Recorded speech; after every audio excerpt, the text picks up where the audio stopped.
Assalamualaikum warahmatullahi wabarakatuh. Sebelumnya perkenalkan saya Febri Adiansa dengan NIM 08011 282328 jurusan Matematika, Fakultas Matematika dan Ilmu Pengetahuan Alam Universitas Sriwijaya. Di video kali ini saya akan membahas contoh nyata persamaan diferensial parsial dalam kehidupan sehari-hari, terkhusus tentang polusi udara. Baiklah, masuk ke materi saya. Di sini kita mengambil contoh soal tentang penyebaran polusi udara. Dan judul pemodelan penyebaran polusi udara menggunakan persamaan diferensial parsial. Slide pertama, latar belakang. Latar belakang PDP yaitu persamaan diferensial parsial digunakan untuk memodelkan fenomena yang melibatkan perubahan terhadap lebih dari satu variabel independen. Selanjutnya, persamaan diferensial parsial biasanya digunakan dalam bidang fisika, teknik, biologi, dan lingkungan. Untuk umum dari persamaan diferensial parsial itu contoh persamaan panas, persamaan gelombang, dan persamaan difusi Z. Slide selanjutnya. Pemodelan penyebaran polusi udara menggunakan persamaan diferensial parsial adalah pendekatan matematis yang digunakan untuk menggambarkan bagaimana polutan tersebar di atmosfer dari waktu ke waktu dan ruang dimensi X, Y, Z. PDP cocok digunakan karena penyebaran polusi udara bergantung pada banyak variabel sekaligus seperti waktu, lokasi geografis, dan konsentrasi polutan. Slide selanjutnya. Dasar PDP dalam polusi udara.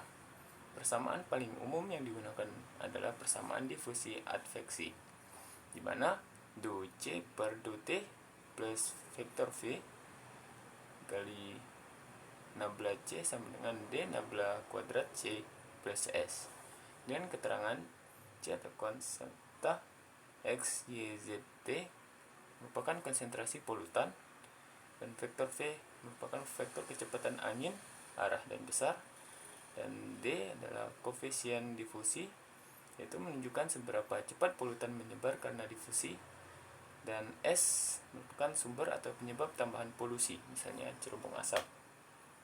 Slide selanjutnya. Tujuan pemodelan dan pengimplementasian.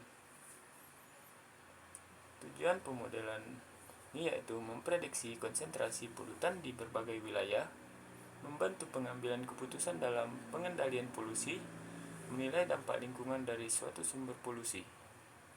Dan pengimplementasiannya biasanya disimulasikan dengan bantuan komputer menggunakan metode numerik seperti metode beda hingga, metode elemen hingga, atau metode volume hingga. Slide selanjutnya. Masuk ke contoh soal. Contoh soal pertama yaitu suatu sumber polusi titik melepaskan zat pencemar ke udara secara terus-menerus. Penyebaran polutan mengikuti persamaan difusi satu dimensi atau tanpa adveksi dan tanpa sumber tambahan, di mana do C per do T sama dengan D do kuadrat C per do X kuadrat.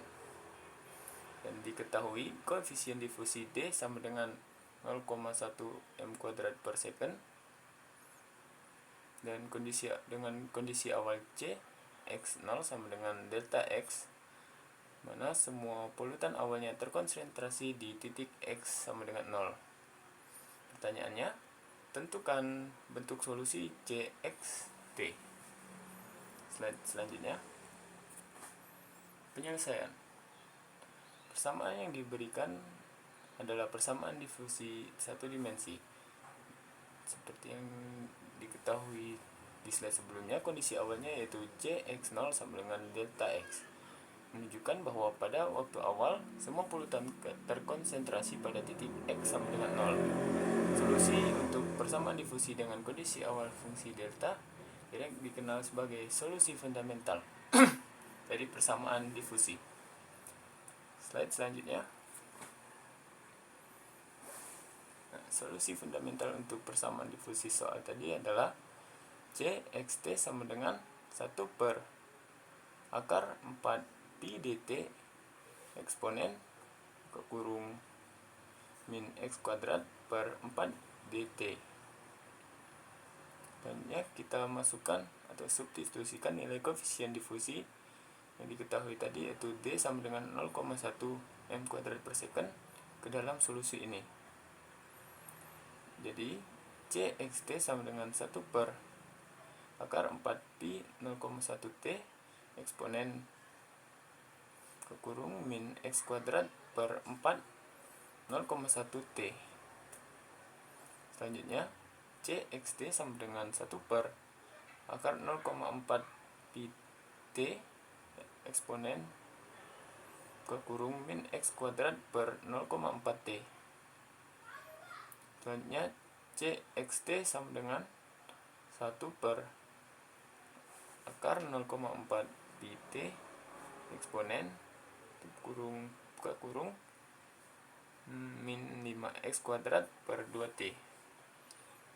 Jadi dapatkan bentuk solusi konsentrasi polutan CXT adalah CXT sama dengan 1 per akar 0,4 pi T eksponen buka kurung min 5x kuadrat per 2T. Selanjutnya mungkin sekian pembahasan